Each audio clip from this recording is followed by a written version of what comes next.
приятно да ви приветствам с добре дошли. Всички, най-младите до най-опитните. 100 години училище. Ни повече, ни по-малко. Една дълга история, вплетена в културната памет на града ни.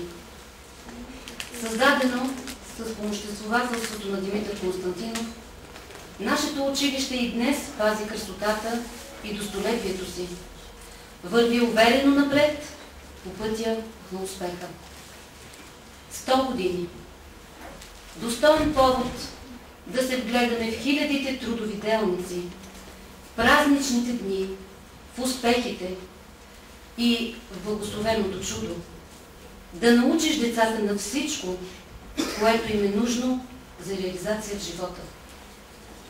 Уважаеми гости, учители, учители-ветерани, колеги от близкото минало, скъпи днешни членове на екипа Основно училище Лазар Станев.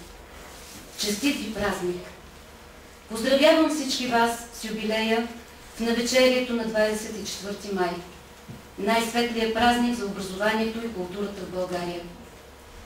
Успех ви пожелавам, вдъхновение, сила, удовлетворение от постигнатото в нелекия ви творчески труд. Поколения наред възпитаници на нашето училище доказваха и доказват във всичко, което правят, че могат, и то много.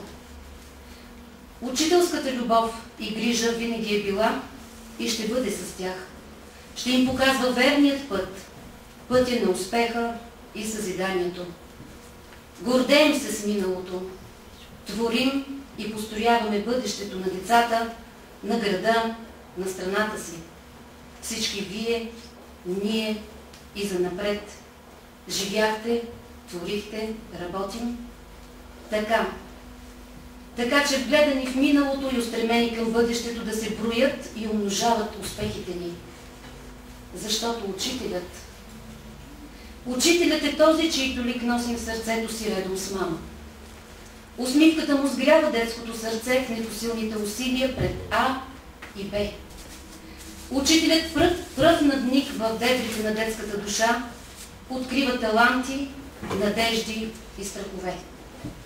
Той носи призванието си като съдба.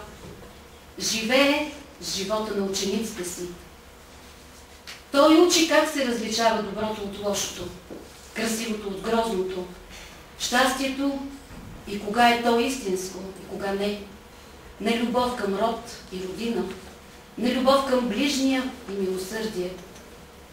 Окрилен е учителят от амбициозното предназначение да гради по-добри, по-умни, по-достойни дори от самия себе си.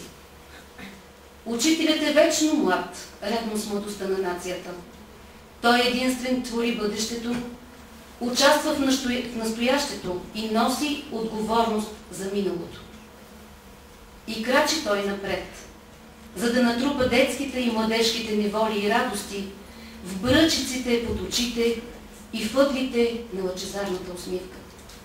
Дай Боже на него, учителя, здрави и честити дни, сили и увереност в утрешния ден.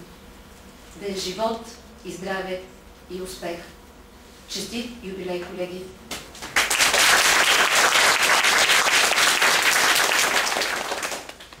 Откривам тържественото заседание на Педагогическия съвет в присъствието на N броя члена, предполагам около 70, да сте ни живи и здрави. Особено ми е приятно да председателства с мен днешното заседание госпожа Нерчакова. Заповядайте, госпожо.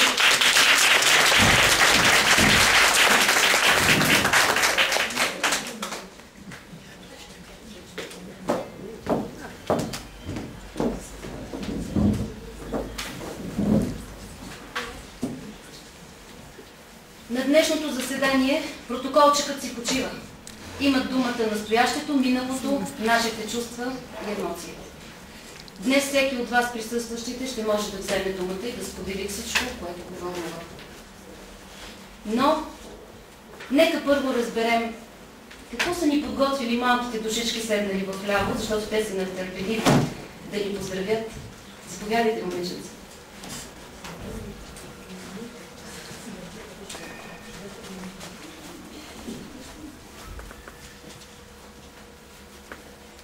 нашата кратка литературно-музикална програма поздравяваме всички бивши, настоящи учители и гости, като им пожелаваме здраве, късмет, дълголетие и творчески успехи.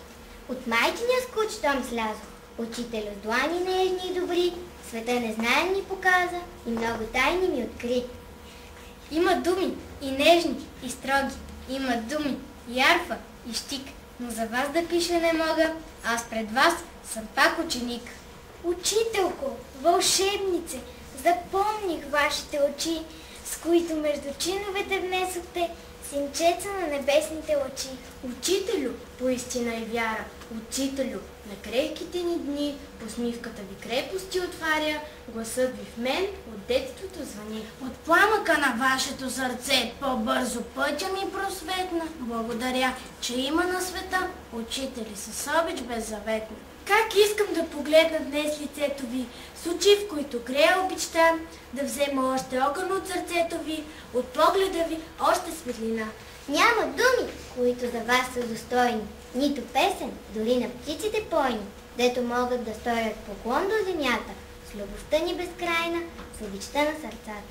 Човек във времето не остарява, щом себе си на другите раздава, щом някъде в този миг велик, повторил се във своя ученик. В сърцето младо обич тиха, към вас учителю блести, че тази обич е родила най-светли чувства и мечти. И пак с любов разгръщат две ръце, тетрадка не, разтворено сърце и сякаш между белите листа разбрано всичко ценно на света. А щом ви срещне утре и изгрев нов, ще давате от своята любов на палавници с рошави глави. И ще ги учите с дух и светлина, на разум, мъдрост и човещина. И нека път поели към света успеят да запазят любовта. Където и да идат след това, до край да пазят вашите слова, що с обич вложихте в техните сърца. Светя за вас, най-скъпите от всички! Светя за вас, учители добри! И си мисля, че на този празник трябва да има и песен. А в тази песен неизбежно да присъства образът на твой любим учител.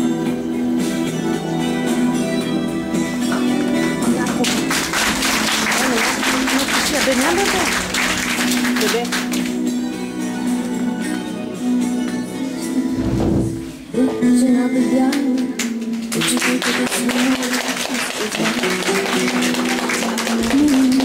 не беше ме познава. Затичах се, извиках и спрях. Представих се хубава и млада, спаси от глава в учебен час. И ако днес е бяла безпощадно, то тя повелява в нас. Прегрешенията много и болките от другото име. Ти хора ми направи с тревога, че да ме любима всеки ден. Но аз не вярвам, че след това аз се замисля, оле, оле. Прости ми, прегрешенията и болките от другото име. И хора ми направи, че много любима добър ден. Прости ми, прегрешенията и болките от другото име. И хора ми направи, че много любима добър ден.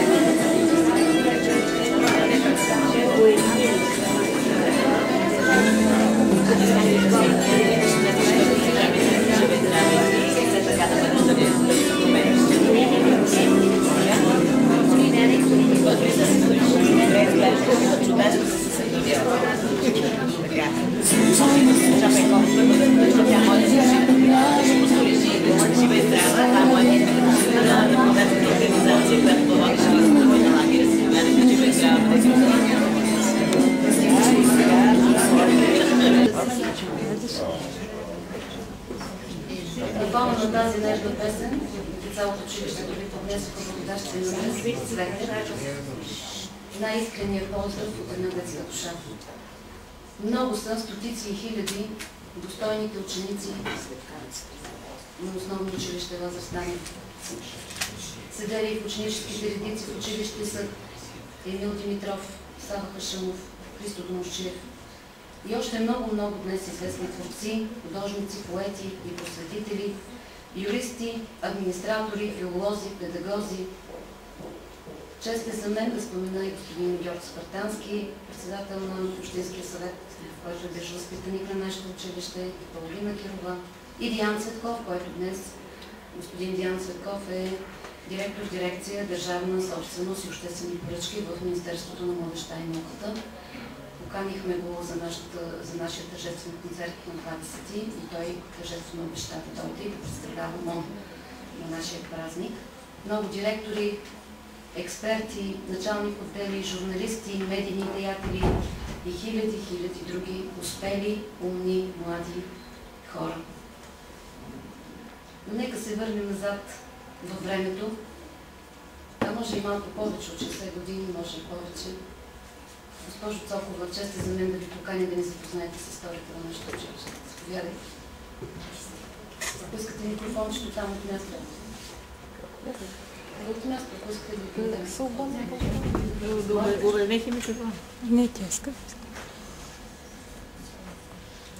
Уважаема госпожа Туцева, директор на училището, което сега събира толкова хора свързани живота си, мислите си, преживяванията си и спомените си, свързани с това училище.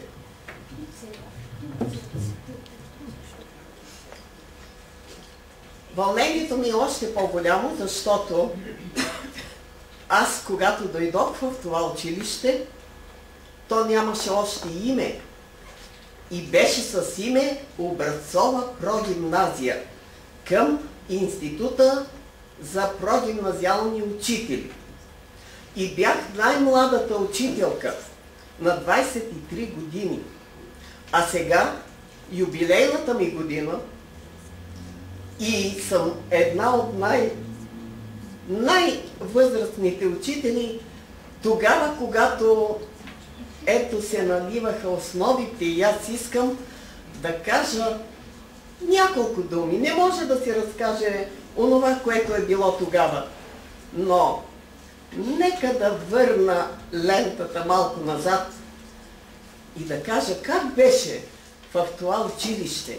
Сградата току-що направена. Още не оборудвана с необходимите неща. Дори нямаше и тоалетни помещения, води, парно. Но ние, ентусиазирани, така започнахме работа, сякаш че това училище иде от далечните години и ще пребъде в бъдеще. Това е най-нежното. Не искахме, бяхме с Мария Иванова, не искахме помпозните букети. Даже търсихме още по-дребните, онези, карамфилчета, хубавите, малките. Но и тези стана добре, с една нежност, каквото е училището ни, каквото е преживяванията на всички ни и каквато е директорката ни.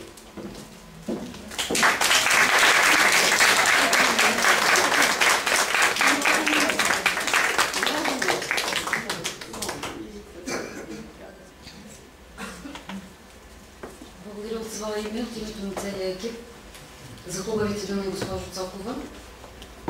Чест е за мен да приема благодарността на всички колеги, седящи сред нас, и на тези, които убедена съм не са сред нас, но съжаляват или имат обективна причина да не са.